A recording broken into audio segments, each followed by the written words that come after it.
हज़रत हूद अलैहिस्सलाम का ज़िक्र कुरान शरीफ में बार बार आता है। सूरह अराफ, सूरह हूद, सूरह हश्र वगैरह में इसकी तफसील मौजूद है। हज़रत नूह अलैहिस्सलाम की औलाद मुद्दतों तक दुनिया में बसी और आहिस्ता आहिस्ता फिर खुदा ताला को भूल गई।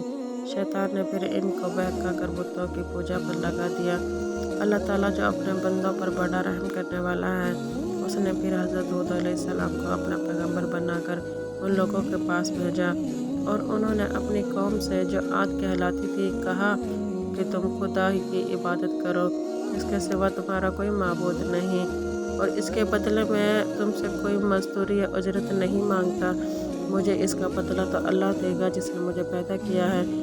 ए मेरी कौम, तुम अपने रब से बख्शिश मांगो और उससे तौबा करो, वो तुम्हारे लिए मींह बरसाएगा जिससे तुम्हारे खेत और बागात अच्छे होंगे, वो तुम्हारी ताकत बहुत बढ़ा देगा। वो बोले कि ए हूद, हम तुम्हारे कहने से अपने बुतों को नहीं छोड़ सकते, तुम कोई निशाने दिखाओ। हम तो ये समझते हैं कि हमारे बुतों में से किसी ने तुम पर आसेब कर दिया और तुम दीवाने हो गए हो। हज़रत हूद अलैहिस्सलाम ने कहा कि तुम सब मिलकर मेरे लिए जो तदबीरें करना चाहो कर लो और मुझे मोहलत भी न दो।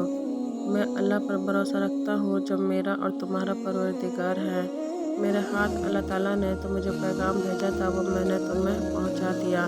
अगर तुम मेरा कहना ना मानोगे तो अल्लाह ताला तुम्हारी जगह और लोगों को बसा देगा और तुम अल्लाह ताला का कुछ नुकसान नहीं कर सकते। इस पर उस कौम ने कहा कि रोज़ तो हमें अल्लाह के अजाब से डराता है, जा अपने अल्लाह से कह दे कि हम पर अजाब नाज़िल कर दे, नाउज़ बिल्लाह। और इसमें हरगिज़ देर न करे। हज़रत हूद अलैहिस्सलाम पर जो ईमान लाए थे वो गरीब थे और कमज़ोर थे और वो जो काफिर थे वो मालदार भी थे और सरदार भी थे। इन सब ने हज़रत हूद अलैहिस्सलाम का मजाक उड़ाया। आसमान पर एक बादल नमूदार हुआ जिसे देखकर ये समझे कि बारिश होने वाली है। हज़रत हूद अलैहिस्सलाम को अल्लाह ताला ने बता दिया था कि ये अज़ाब है, चनाचे वो ईमानदार लोगों को लेकर बस्ती से बाहर चले गए। इस बादल के बाद आंधी आई जो 8 दिन और 7 रात तक मतवातर चलती रही, यहाँ तक कि सब काफिर मर गए और नस्तनाबूद हो गए। और इसी तरह एक बार फिर अल्लाह ताला की ज़मीन काफिरों और मुशरिकों से खाली हो गई। ऐसी मज़ीद वीडियोज़ के लिए मेरे चैनल को सब्सक्राइब करें।